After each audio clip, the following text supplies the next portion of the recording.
दंतेवाड़ा जिले में NIA court ने 121 आदिवासियों पर 5 साल बाद फैसला सुनाया है। लेकिन जो ये 5 साल इन आदिवासियों ने गवा दिए, उसकी भरपाई कैसे होगी? ये सवाल पूछा जा रहा है तो सब चुप्पी साध ले रहे हैं। ये सभी आदिवासी पिछले 5 साल से उस अपराध की सजा काट रहे थे जो उन्होंने किया ही नहीं।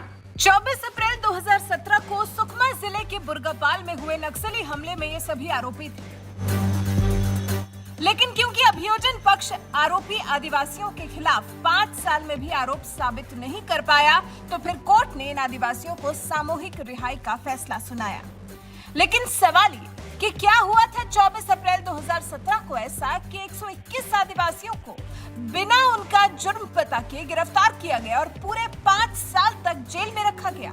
पुलिस महानिरीक्षक ने बताया कि अदालत ने कहा है कुल 113 आरोपियों को रिहा कर दिया जाएगा, जिनमें से 110 जगदलपुर केंद्रीय जेल और 3 दंतेवाड़ा जिला जेल में बंद हैं। शेष 8 आरोपियों को रिहा नहीं किया जाएगा क्योंकि वो अन्य मामलों में न्यायिक हिरासत में हैं।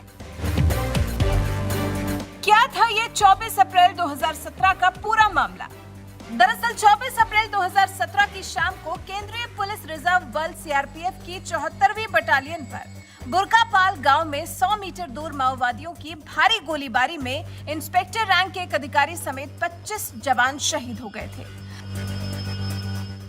हमले के बाद अगले कुछ दिनों में छत्तीसगढ़ पुलिस ने चिंता गुफा पुलिस स्टेशन में 6 गांव बुर्गापाल, चिंता गुफा, तलमेटला, कोराईगुंडम और तोंगुडा के कुल 120 माओवादियों के खिलाफ मामला दर्ज किया। बाद में गिरफ्तार किए गए लोगों में एक महिला आरोपी के साथ कुल संख्या 121 हो गई थी। किन धाराओं में केस हुआ था दर्ज? मामले में दर्ज एफआईआर में भारतीय दंड संहिता आईपीसी की धारा 147, 148, 149, 120 बी, 307, 302, 396, 397 के साथ आर्म्स एक्ट की धारा 25, 27 और विस्फोटक पदार्थ अधिनियम एक्सप्लोजिव एक्ट की धारा 3 और 5 रखी गई थी। इसके अलावा चार्जशीट में छत्तीसगढ़ विशेष जन सुरक्षा अधिनियम और यूएपीए को भी जोड़ा गया था। अब इस मामले में कोर्ट ने पुलिस जांच पर सवाल उठाते हुए कहा है कि अभियोजन ये साबित करने में विफल रहा कि गिरफ्तारी के समय आरोपियों के पास से हथियार या गोला बारूद बरामद किया गया था और वो घात लगाकर हमला करने वाले स्थान पर मौजूद थे। आदेश में यह भी कहा गया कि अभियोजन द्वारा दर्ज कोई सबूत या बयान ये साबित नहीं कर पाया कि आरोपी नक्सल विंग के सदस्य थे और अपराध में शामिल थे। और जब इन आदिवासियों पर आरोप साबित नहीं हुए और 5 साल इनके जीवन के खराब भी हुए, तो इस पर मानवाधिकार कार्यकर्ता और मामले में बचाव पक्ष के वकीलों में से एक वकील ने पूछा है कि क्या राज्य पुलिस पर माओवादियों के खिलाफ लड़ाई में आम ग्रामीणों को बलि का बकरा बनाने की आपराधिक साजिश का आरोप नहीं लगाना चाहिए?